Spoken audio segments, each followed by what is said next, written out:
Samajwadi party के कई विधायकों ने बीते राज्यसभा चुनाव के दौरान बीजेपी के उम्मीदवारों के लिए वोट किया था।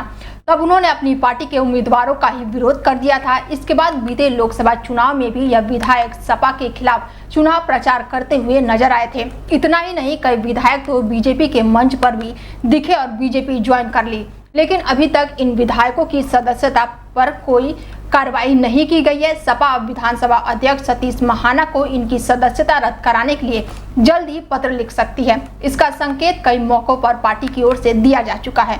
हालांकि इन सब के बीच अटकलों ने सियासत की हवा दे दी है। इस बीच सपा के बागी विधायक अभय सिंह की एक तस्वीर भी सामने आई है, जिसमें वो सीएम योगी आदित्यनाथ के साथ दिखाई दे रहे हैं। दरअसल अपनी विधायक की सदस्यता रद्द होने की अटकलों के बीच सपा के बागी विधायक अभय सिंह ने सीएम योगी से मुलाकात की है। इसकी तस्वीरें सीएम योगी आदित्यनाथ के कार्यालय के सोशल मीडिया के जरिए शेयर की गई है। अब तस्वीर सामने आने के बाद इस मुलाकात के मायने निकाले जा रहे हैं। खबरों की माने तो सपा अब इन बागी विधायकों के खिलाफ एक्शन लेने की तैयारी पूरी कर चुकी है। अब अगर दल बदल कानून के तहत सपा ने विधानसभा अध्यक्ष सतीश महाना से इनकी सदस्यता रद्द कराने की मांग की तो इन सभी बागी सदस्यों की सदस्यता जा सकती है। इन तमाम अटकलों के बीच ये मुलाकात काफी अहम मानी जा रही है और ये मुलाकात ऐसे समय पर हुई है, इससे अटकलों को और हवा मिल गई है। लोकसभा चुनाव 2024 के दौरान बहुजन समाज पार्टी के सभी जिम्मेदारियां वापस मिल जाने के बाद अब यूपी की पूर्व सीएम मायावती ने फिर से आकाश आनंद को नई जिम्मेदारी सौंप दी है। इस पर आकाश आनंद ने पहली प्रतिक्रिया दी है। सोशल मीडिया साइट एक्स पर आकाश ने लिखा, बहुजन समाज के उत्थान के लिए सर्वस्व त्याग करने वाली बाबा साहेब के मिशन के लिए समर्पित करोड़ों दलित बच्चों के सपनों को साकार करने वाली बहुजन समाज की प्रेरणा स्रोत बहन मायावती का आशीर्वाद प्राप्त हुआ। बहन जी ने अहम जिम्मेदारी दी है, उसे पूरा जी जान से निभाना है। जय भीम, जय भारत। बता दें कि बहुजन समाज पार्टी के अध्यक्ष मायावती ने करीब 1.5 महीने बाद अपना फैसला पलटते हुए रविवार को अपने भतीजे आकाश आनंद को पार्टी के राष्ट्रीय से दायित्व को सौंपते हुए उन्हें फिर से अपना उत्तराधिकारी घोषित किया है। इससे पहले लोकसभा चुनाव के बीच ही 7 मई को उन्होंने आकाश आनंद को अपरिपक्व करार देते हुए दायित्वों से मुक्त कर दिया था। यहां बसपा प्रदेश कार्यालय में पार्टी प्रमुख मायावती ने रविवार को राष्ट्रीय स्तर की बैठक आयोजित की, जिसमें केंद्रीय पदाधिकारियों के अलावा राज्य के प्रदेश अध्यक्ष और वरिष्ठ अधिकारी भी शामिल हुए। लोकसभा की औपचारिक शुरुआत 24 जून 2024 यानी आज से शुरू हो गई। सबसे पहले उत्तर प्रदेश के वाराणसी लोकसभा निर्वाचित क्षेत्र से सांसद चुने गए प्रधानमंत्री नरेंद्र मोदी ने शपथ ली। इस दौरान विपक्ष वाली बेंच पर भारतीय राष्ट्रीय कांग्रेस के नेता और रायबरेली से सांसद राहुल गांधी, फैजाबाद लोकसभा से सीट सांसद अवधेश प्रसाद और समाजवादी पार्टी के राष्ट्रीय अध्यक्ष एवं कन्नौज के नवनिर्वाचित सांसद अखिलेश यादव पहली पंक्ति में बैठे हुए नजर आए। लोकसभा चुनाव में भारतीय जनता पार्टी फैजाबाद लोकसभा सीट हार गई है। सपा के अवधेश प्रसाद ने बीजेपी के लालू सिंह को 50,000 से अधिक मतों से हराया था। अखिलेश और राहुल के साथ अवधेश प्रसाद के बैठने के पीछे का यह मकसद माना जा रहा है कि यूपी में सपा और कांग्रेस का अलायंस बीजेपी को यह एहसास दिलाना चाहता है कि वो जिस मुद्दे पर सबसे ज्यादा मुखबिर थे, जनता ने उन्हें ही नकार दिया है। बता दें कि 18वीं लोकसभा के पहले दिन सपा के सभी सांसद एक साथ हाथों में संविधान की कॉपी लेकर संसद पहुंचे। उनके साथ सोनिया गांधी, मल्लिकार्जुन खड़गे ने उन्हें बधाई भी दी। बता दें 18वीं लोकसभा के पहले सत्र की पहली बैठक सोमवार यानी कि आज से शुरू हुई, जिसमें सबसे पहले प्रधानमंत्री नरेंद्र मोदी ने सदन की सदस्यता के रूप में शपथ ली। प्रोटेम स्पीकर भृतहरि मेहताब ने सदन की कार्रवाई शुरू की। प्रधानमंत्री मोदी हाल ही में संपन्न लोकसभा चुनाव के बाद लगातार तीसरी बार सत्ता में वापसी किए हैं।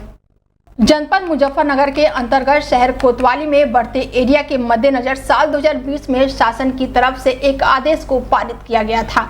जनपद मुजफ्फरनगर में शहर कोतवाली क्षेत्र में स्थित खालापाड़ चौकी की जगह एक नवनिर्मित थाना का निर्माण कार्य किया जाए, जिसके पश्चात शासन की तरफ से आदेश पारित होते ही खालापाड़ थाना का निर्माण कार्य शुरू हो गया और अब थाना बनकर तैयार हो चुका है। खालापाड़ थाने में निरीक्षक व उप निरीक्षकों के साथ साथ समस्त स्टाफ तैनात किए गए हैं और क्षेत्र इससे शहर कोतवाली से 13 गांवों को जोड़ा गया है और साथ ही कुछ मोहल्लों को भी जोड़ा गया है।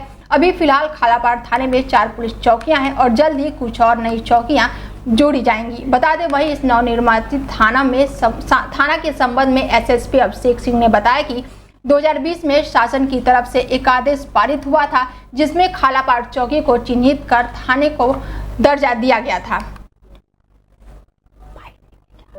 योगेंद्रपुरी, रामपुरम, खादरवाला, कसैवान, अबूपुरा आदि कुल 13 ग्राम और मोहल्ले अब थाना खालापाड़ के क्षेत्राधिकार के अंतर्गत आएंगे।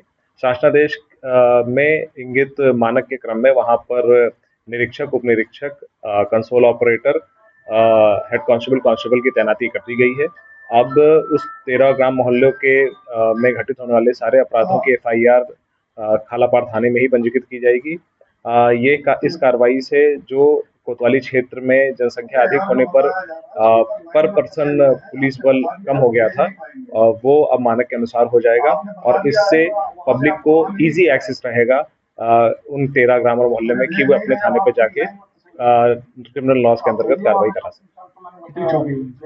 इसमें फिलहाल अभी 4 चौकियां हैं और इसमें अब हम स्टडी कर रहे हैं कि इसमें बाकी चौकियों को भी इसमें इंक्लूड किया जाए। छत्तीसगढ़ के बलौदा बाजार में बीते 10 जून को धरना प्रदर्शन में लोग आक्रोशित हो गए, पुलिस पर पथराव किया। मारपीट करते हुए पुलिस थाना परिसर में खड़ी गाड़ियों में भी आग लगा दी गई और हिंसा पुलिस के कंट्रोल के बाहर चली गई थी। इस दौरान कई पुलिसकर्मी और कर्मचारी अधिकारियों को गंभीर चोटें भी आई थी। इस पर अब बहुजन समाज पार्टी की मुखिया मायावती ने चिंता व्यक्त की है। सिलसिलेवार एक एक्स पर पोस्ट कर मायावती ने अपनी चिंता व्यक्त करते हुए CBI इन्वेस्टिगेशन की मांग की है। उन्होंने लिखा है कि छत्तीसगढ़ में सतनामी समाज की आस्था के केंद्र गिरौदपुरी में लगा हुआ अमर गुफा में असामाजिक तत्वों के द्वारा परम पूजनीय बाबा गुरु घासीदास जी के जय स्तंभ को काटकर फेंक दिया जाना अति चिंताजनक है।